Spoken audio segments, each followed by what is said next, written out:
What's up, y'all? I wanted to get this video out sooner, but over the last few weeks I've had back-to-back dentist appointments with root canals and all that stuff.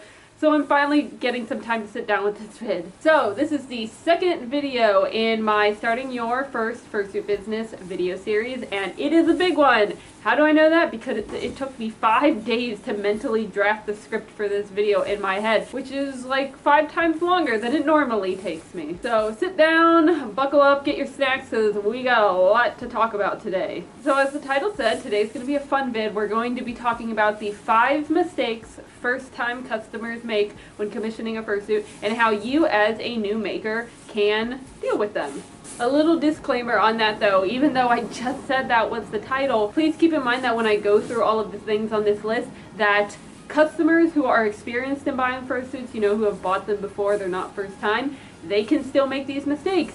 And also, these mistakes aren't limited to just new customers. The reason I say new is because obviously everybody makes a mistake for the first time at some point, so you'll generally see these mistakes made in newer clients, but it's not exclusive to them. On a similar note, these are also mistakes that you're not just going to see when you're a new maker. You'll probably be seeing them throughout your fursuit making career because, like I said, people of all experience levels can make these mistakes. So even though this video is titled Mistakes Made by First-Time Clients of any age level or experience can make them, and you won't just see them when you're starting fursuit business. You could see them, for years to come. And last thing about this list is, while they're not really in a definitive order, I'm going to go 5, 4, 3, 2, 1. Number 1 is going to be saved for probably the worst mistake, while the other 5, while I'm going to try and descend in order, they can kind of be mixed and matched. They can be, put in any place, so I'm not going in level of terribleness. But yeah, don't know if that matters to anybody, but just keep that in mind, and I'll probably reiterate at the end that number 1 is probably the worst one you can do. And with that, let's begin. For each tip, I'm going to be saying what it is, the mistake that the client made, and what you as the new maker can do to deal with it. Okay, number 5 on the list is clients who have impossible character designs. Now when I say impossible character designs, I don't mean, they want you to make a 3-headed hydra with 16 wings and 4 legs, even though, that is impossible. I'm talking about the actual, more color scheme of the character. Because here's the thing. When you're designing your character, probably on the computer, your program of choice can probably generate every color to the known human eye, any color you can imagine. Well, here's the thing. Only a handful of those colors exist in fur. So while you're designing your character, you might think that really weird teal looks super cool on your character, and hey, it probably does. But that super weird teal doesn't exist in fur. Now, if you're a customer, honestly, it's not really your job to know that. It's not your job to know that that orange that you want doesn't exist in fur. So that's where you as the new fursuit maker have to come in and say something. But again, this is the mistake that customers make when they send you a character that has colors that just don't exist in fur. And this can come in 2 flavors. It can come as, like I said, a client sending in a character that just has a shade of, or a color of fur that just doesn't exist. Or it can also come in the form of somebody sending in a character that has, 7 shades of red on it. Because 3 of those shades of red might exist, but the other 4 don't. And so you're back to the same problem of fur that just isn't out there. I apologize if you hear a little ring bell. My cat's in my room playing with her ball, so that's what you're hearing. So what can you as a suit maker do about it? Well, honestly, it's all about compromising. What you're probably going to do at this point is you're going to have to message the client and say, hey, this color doesn't really exist. Here's what we can do. You can either substitute that color. Say if they have a purple on their suit that doesn't exist, you can be like, oh, hey, I noticed that this purple is dark. Would a black work here? Or it's kind of lighter. Would a blue work here? Something like that. So you can always substitute colors. I've definitely made suits before that started out as purple and they ended up as teal because, that shade of purple didn't exist. So it can work and it is doable and it can still look good in the end. However, if the client doesn't want to compromise, you can always, just cut the color out because it doesn't exist, short of putting in a very expensive custom fur dye order overseas, and most people don't do that, let alone even know how. So you might just have to scrap the color, especially if it's not a major color. Like if it's just for a, you know, a tiny marking or a detail, you can just get rid of it. I mean, it really won't be much of a detriment to the design. One thing to keep in mind though, always communicate with your client on this. Don't look at their character and be like, that red doesn't exist, I'm not just gonna add it. Because guess what? They're gonna get a suit and they're gonna be like, wait, where's this marking? Where's this red on my character? It's just gone. So please don't do that. Always talk with your customer. And if they are a more experienced suit maker, they might actually already know what you're talking about. You'll say, hey, this color doesn't exist, what would you like to do? They'll be like, yeah, I figured, I have some ideas. And you can talk it over. However, if they are a newer maker and they don't have any ideas, this is where you as the fursuit maker have to round up all your fur knowledge and really guide them through the process. They are trusting you to know what is best. So I would really take the time to, you know, shop with them. Try and involve with them in it as much as you can, even if they don't know anything about fur or fur colors. Send them examples, send them suggestions, and always get their feedback first on what they want to do. Because like I said, even though the character might not look exactly the same as it does on the rest, you'll still probably end up with a really nice suit that might just, you know, look a little different, but it still works and it's still cute. Okay, number 4 on the list, and that is customers who don't know the process, the fursuit ordering process, to be more specific. Now, I'm not talking about people who are like, oh, where do I send my DTD? Or how do you do payment plans? So like, you know, specific questions. I'm talking about people who have never ordered a fursuit in their lives, the ones who are like, where do I send payment? How do I send payment? How do I make a DTD? Where do I send the rest? So they need to be walked through the entire thing. So this is when customers really don't know how this all gets done. Now, if you're a customer, I would highly suggest going to a maker's website. It doesn't even have to be your maker of choice, because a lot of them do have, you know, how-to orders written out on their site. And even though there are some makers out there who have specific steps, like I know some makers want to do video interviews with you before you know, go through the whole process, but most of them generally work the same way, because then they'll be like, and send your DTD like this. So you can always go to probably a more popular maker's site, if they're not your maker of choice, and you'll see how to order, and you can get a general gist of how this whole process works, versus emailing your maker and being like, how do I do this? What do I do? Like, just emailing them 50 questions. Now, as a first-time maker, how do you deal with this? Well, honestly, be polite, be professional. You sometimes will get these people who don't really know the process, and they will need to be, you know, held their hand through the whole thing. But just be as nice as you can, be as polite as you can, tell them everything they need to know, be as informative as you can.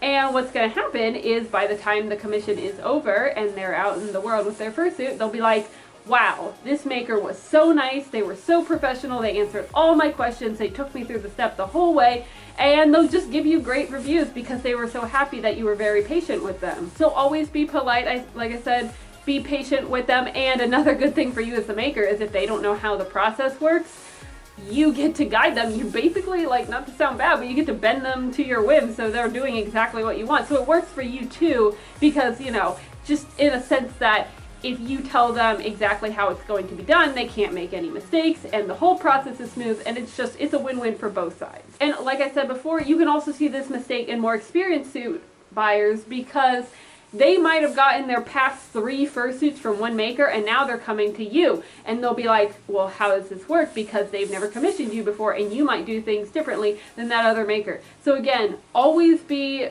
like professional, be nice, and always answer their questions if they're even like, you know, duh, but just, again, be nice, be professional, and it'll work out great for both of you. All right, number 3, starting from here, these last 3 are going to be the less, you know, nice ones. Number 3 is clients who don't know what they want. Now, you might hear that and think in a very general sense, oh, they don't know what they want, they don't know that they want a full suit or they want a dog. I'm not talking about clients who are like, just don't know. This is a very specific problem, and it comes in the form of somebody who commissions you for a fursuit, but they have another fursuit maker's style in mind.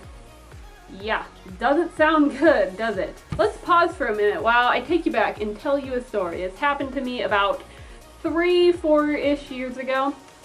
I worked with a client who commissioned a fursuit head from me. just a head, I believe. And all through the process, they started asking me to change things that were intrinsic to my fursuit style. When they asked me to do that, I messaged them back and said, hey, that probably won't look the best. That's not how I do things. That's not very productive to my style. So the result might come out badly. But regardless, I did it anyway. I did all the changes that they wanted because, you know, the customer is normally right. And I did everything they asked. And what happened is I finished the head and it didn't look a lot like what anything I'd ever made, but it had everything they wanted me to do. So the suit at this point was completely finished. Like, pictures had already been taken. It was getting ready to be mailed out. I sent the client the finished pictures, and also, fun note, this happened on my birthday. I sent them the finished pictures, and they got back to me and they said, hey, after seeing the finished product, I've decided that your fursuit style wasn't really what I was looking for. And so I had to refund them all that money on my birthday. So happy birthday to me that year. But yeah, that is what I'm talking about. I'm talking about people who commission a fursuit maker for something and they're not really looking for their style. And sometimes they don't even know until, unfortunately, something like this happens where they see it and they're like, wait, that's not what I want. Now, why does this happen? Why do people do that? Well, there's a myriad of reasons. A few of the big ones is because they either want to commission a specific maker, but they don't have the money to do it, so they settle on you, or they want to commission a specific maker who is just never open, and so same thing, they settle. Guys, please don't settle. You're never going to be happy in the end because you're still going to be lusting after that one style forever, and you're going to end up spending a lot of money, and you're going to have a product that you don't really want. So as a suit maker, what can you do? Well, honestly, not much, I'm sorry to say. If this happens, you really can't do anything if it gets to the point that it did with me, which I pray it doesn't for any of you makers out there. Also, you're kind of at the whims of the client to know what they want from the beginning, so I'm sorry, this is kind of a hard one. You kind of just have to hope that you're the one that they want to commission and that they're not going to have second thoughts or regrets later on. However, not to be completely bleak, there are some warning signs you can look for to tell if this person is going to end up being this client, hopefully stopping them before it gets too far as it went with me, sadly. The first warning sign is, as you heard in my story, a client who starts asking you to change things that are very, style defining for your fursuits. Now, in terms of what I mean by style defining, I guess I would say if you normally do happy eyes and they ask you to do angry eyes, I really wouldn't define that as style breaking because a lot of makers are versed in both happy and angry eyes. It doesn't really change the look a ton. I don't know. It's kind of hard to peg what exactly is style defining because it's specific to each person. But one example I would say is that if your suit is built a certain way, and if they ask you to do something that would negatively impact the way your suit is built, that would probably be style threatening. For instance, with me, I don't do a lot of teeth in the mouth of my fursuit, basically because I can't, because of how I build the mouth. So if somebody asked me to add in a full row of teeth, like some other makers do, I'd be like, hey, that will not look good because my fursuit mouths are not built to have more than the two basic teeth in them. So something like that. If you know that change would compromise the integrity of your style, that's when it would be a warning that this person might not be looking for what you make. And the second warning sign, and this is definitely the bigger of the two, when a client sends you a request and they say, hey, I would love it if this aspect of my fursuit looked like this, and they send you a link and it is to another maker's work.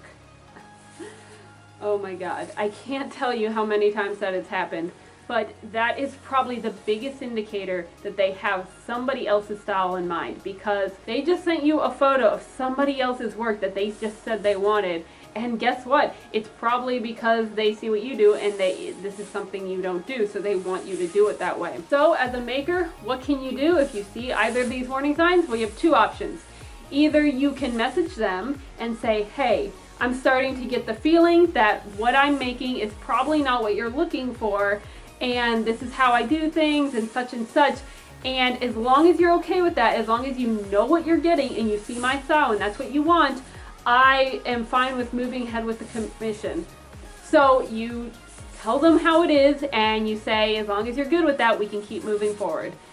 Or you can see, you know, the warning signs and being like, I'm not screwing with that, and cut off the commission right there. You can message them and be like, hey, I noticed that through our interactions, you might not be looking for what I make, and I don't feel comfortable continuing with the commission because I don't think I'm going to make something you like. So I'm going to cut the order here. And if you're a customer and you're like, well, they didn't even give me a chance. Well, a lot of artists have it in their TOS that they can do that. If they don't feel comfortable, it is well within their right to just cancel the commission. And honestly, I don't blame them, because you as a customer kind of played your hand. So, I mean, but yeah, that's basically what you can do as a suit maker. If you start seeing this, if you see the telltale signs that this customer might not be interested exactly in what you make, and honestly, just act accordingly. Final note on this one, if you are a customer and you just heard what I said about sending a maker another maker's work for an example, and you think, oh my gosh, I've done that before. First of all, don't worry about it. Like I said, people make mistakes.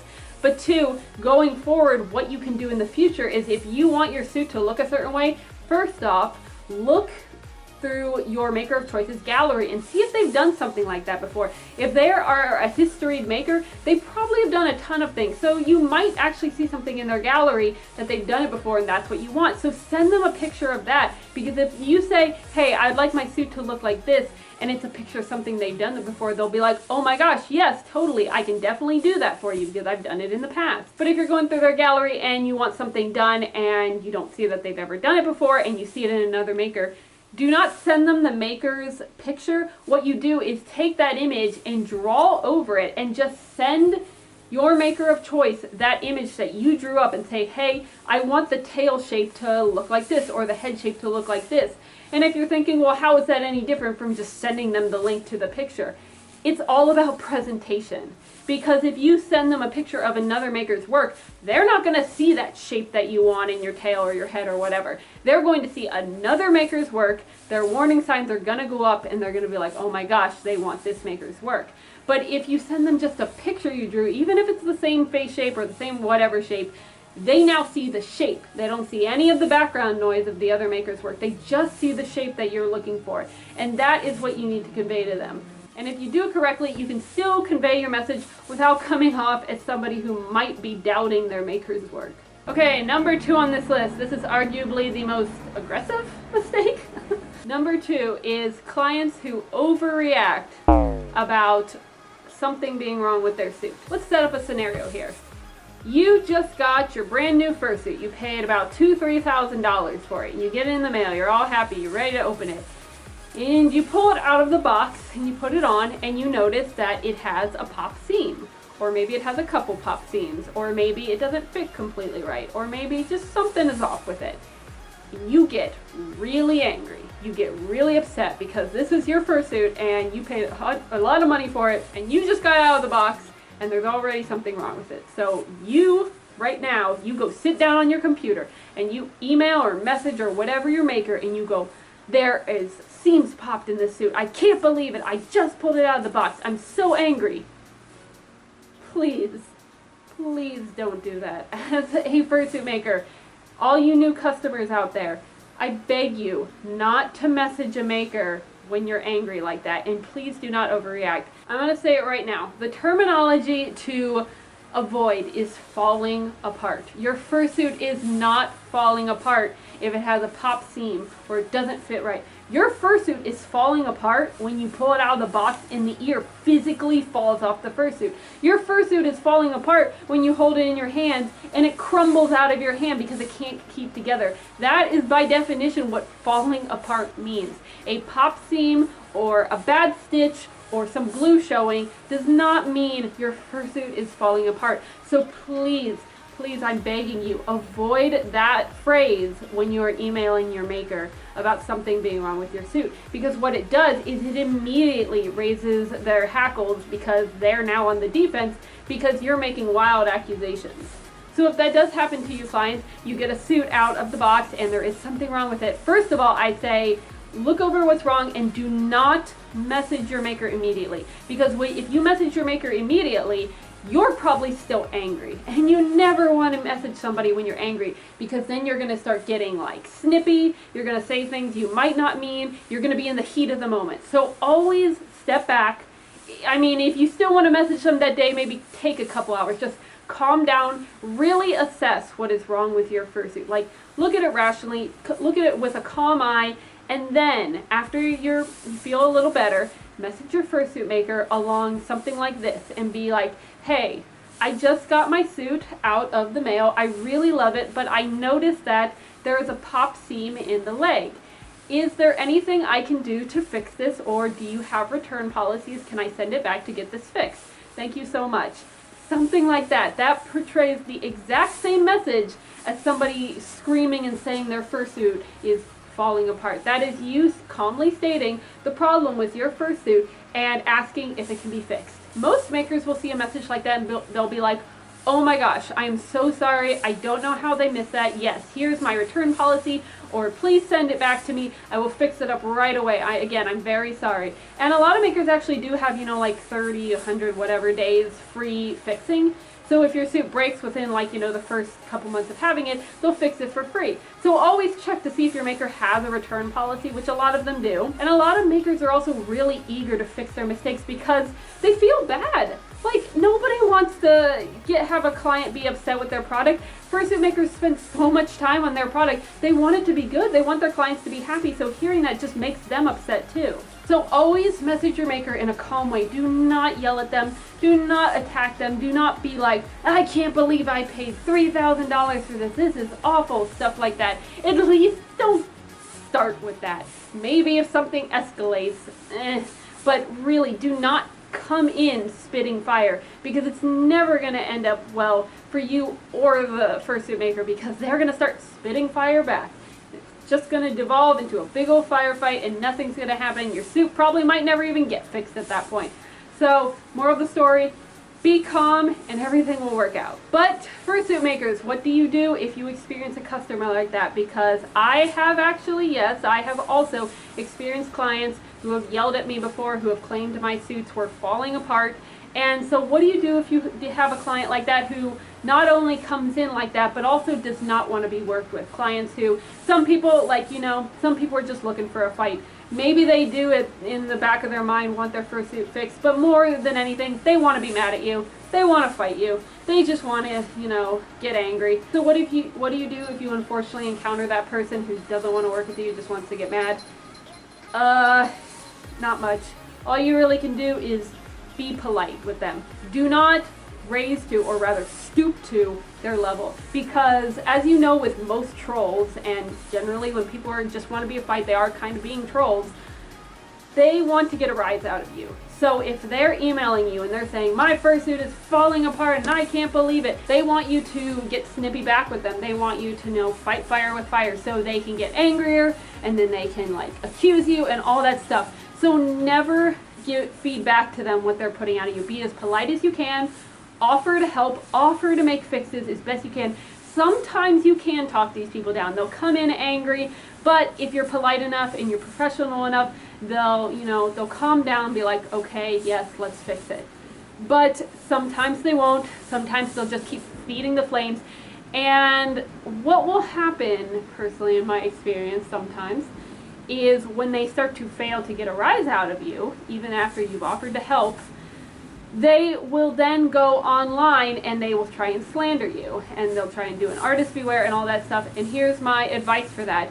If you played your cards right, and you didn't stoop to their level, and you were polite and professional and you tried to help and they didn't take it, well, if they decide to go online and make that review on you, you now have all the ammo to prove your innocence and show everybody what a terrible customer they were. Because the customer is not always right. Sometimes they are just rude, and you do need to defend yourself.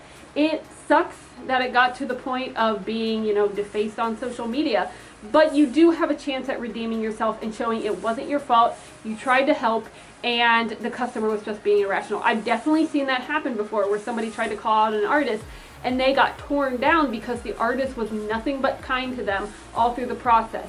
So it's definitely happened, it's definitely doable. But I really hope you as a maker, especially a first-time maker, don't have to deal with this kind of person.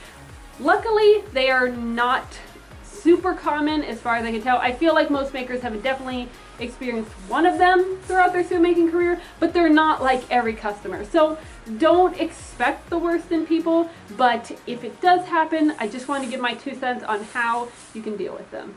All right, we have reached number 1 on this list, the main offender, the big one, the mistake that is probably the worst mistake that happens between fursuit makers and clients, and that is customers who don't budget right, and or customers who don't have the money for their fursuit. Now I'm sure you've all heard this song and dance before. It's as old as fursuit commissions themselves. I want to buy a fursuit, but I don't have the money. I can't afford it. I haven't saved up the money, whatever you want to call it. Well, this problem is when a customer says that, but against their better judgment, they commission the suit anyways. And what happens is, either halfway down the line or almost near the end, they message their fursuit maker and say, hey, I don't have the money. I can't pay the rest of this fursuit. That's what it is. And yeah, that's it. It's plain and simple, but it's unfortunately really common. Just people who commission fursuits without knowing that the money that they have will be able to, pay for the whole thing by the end. Now, side tip, as a customer, what you should do in this situation is, personally, I believe that if you have not sent the fursuit maker a ton of money yet, then what you have sent them, minus the down payment, which is generally non-refundable, you should honestly let them keep it. And I know you might be like, what? But here's the thing, you just caused this maker a lot of problems with the fact that you are not finishing this order. So out of a decent mind, you should let them keep whatever money you sent them just to pay for their troubles for all of this. But unfortunately, a lot of people don't think that way, so in this case, just say, I can't pay, can I have a refund? And the suit maker will be like, sorry to hear that, sure, here's your money. And again, they probably won't refund you the down payment, because almost all makers I know that is non-refundable, so don't fight for that, just be happy with the refund you get and move on. And unfortunately, you're probably blacklisted by them now. So that part of this tip I made short for a reason. That's because I want to delve into a very specific instance of this problem, and that is customers who treat fursuit makers or fursuit commissions like a bank. What do I mean by that? I mean that you are a client and you are commissioning a $2,000 fursuit and you've paid off like 2/3 of it, and suddenly your car breaks and you need a couple hundred or maybe even $1,000 to fix it, and you don't have that money sitting around. So what do? You look around where you can get the money, and you start seeing that fursuit commission that you are paying on still. So what do? You message the maker and you say, hey, my car just broke down. I have to cancel the commission and I could use the extra funds back to fix my car. Please, can you give me a refund? I'm gonna say it. I'm sorry for my language, but that is a really shitty thing to do to a maker. Please, I am begging you, do not look at fursuit makers like a bank. They consider that money that you're paying on a fursuit to be gone, even if you're still making payments. That $500 you just sent to that maker for that month's payment or whatever, that is gone. You cannot get that back. It's the same as the money you just spent at Walmart. You can't go back into Walmart and be like, hey, my car broke down. Can I get that $100 I spent on groceries back? You don't do that. Consider the maker just closed. After you send that money, it is just like any other store. Because what happens is, if you do that, if you message that maker and say, I need that money back to fix my car, you just stole that money from their livelihood. They now have to refund like whatever you paid, like $1,500 of that $2,000 payment that they were using to live on, to buy their groceries, to buy their gas, all that stuff. they just lost it, just out of nowhere. And they also might have already worked on your suit so far, so now all that time they spent working on your suit, it's just wasted. They could have been putting it towards projects that were actually paying for them. So again, please, please, I'm begging you, I'm on my knees, not really, but mentally I am. Do not treat fursuit makers like a bank that you can just make withdrawals from if you have an emergency, because that's not how it works. You're screwing over another real person just because you couldn't budget your fursuit funds right. And that brings me to the biggest thing of this is, if you know that if you have an emergency, you won't be able to finish the payment on your fursuit, don't buy a fursuit. I could go on, and I won't go on and on because, like I said, I could, about making sure you know you have the money for everything else on top of a fursuit, because that is a topic for a separate video. But if you realistically look at your funds and you're like, if I paid $3,000 right now for a fursuit, I know that if I got into an emergency, I wouldn't have the money to cover those costs. Don't get the fursuit. A fursuit's a luxury item. You do not need it. All money should be sent towards emergencies and bills and living first. If you have that extra money sitting around, if you know that $3,000, even if I don't have a ton of money, if you know that $3,000 coming out of your bank account won't put you in a situation if you somehow get into an emergency, then by all means, commission the fursuit. But please have the good sense to know that. And sometimes it takes, the effort to sit down with your bank account and figure all that out. But, I'm sorry, I'm just so tired. This has happened to me multiple times. It's happened to other makers multiple times. I've seen so many call outs on Twitter and all that stuff about how you should never recall your money once you've put it in, because you can't finish a fursuit commission that you're paying on. And I'm not going to play devil's advocate here, but if you really are going to do that unbelievably shitty thing, don't tell the maker. I've had people who have done that to me, and if you messaged me and you said, hey, I can't pay anymore, I gotta cancel the commission, can I have a refund? I'd be none the wiser. I'd have no idea that you're doing that to me because you need to pay on a car or a vet or whatever. I would just be like, they can't pay, that sucks, whatever. But I've had people message me and be like, hey, I can't pay anymore because I need the money for a new car, or I need to move out, or something like that. Now you've just shown your hand again, and you showed me that you're a crappy person who feels like it's totally okay to take that money from me because you didn't budget right. Ugh, I'm sorry. I know this came off as a rant. I'm not mad at anybody in particular. I'm just, as a victim of this, I'm just trying to get the word out there for all future customers and any future suit makers who might have to deal with this. It's just, it sucks. It sucks. So if you're a customer, please don't do this. And if you're a fursuit maker, I actually can't remember at this point what I said to do about this, but there's only one thing you can do. Refund them, move on. That's all you can do. If you have a big customer base, maybe the next day turn around and be like, hey, customer dropped out, I need to fill the spot, anybody want it? It happens all the time. I've done it before. Actually, last time it happened to me, I was fortunate enough to fill that one slot I lost with about 5 new ones. So again, not much you can do. Move on, blacklist them, block them from all your work. They did something really bad to you, and don't work with them ever again. And hey, if you want, you can make your own call out and be like, hey, this customer negs on their payments, don't work with them, they're not trustworthy, stuff like that. But you don't have to if you don't want to. It's all how you want to deal with the situation. But yeah, that is number one. Maybe I'll make a video in the future about how to budget for your fursuit. But for the time being, save your money, buy your fursuit when you can afford it. Alright everyone, that is it for this video. I'm almost certain this video is pretty long because I had a lot to say. Like I said, it took me like a week to figure out everything I was going to say for this video, but I hope you enjoyed it. Again, none of this was personal attacks on anyone. I'm just trying to raise awareness. If you're a client, what to avoid, and if you're a fursuit maker, how to deal with it. So the next video in the series will be a fun one for all you clients who I just ragged on for however many minutes, and that is going to be 5 mistakes that first-time fursuit makers make and how you, as a new client or an older client working with a newer maker, can deal with it. So, I'm really hot, And until next time, bye!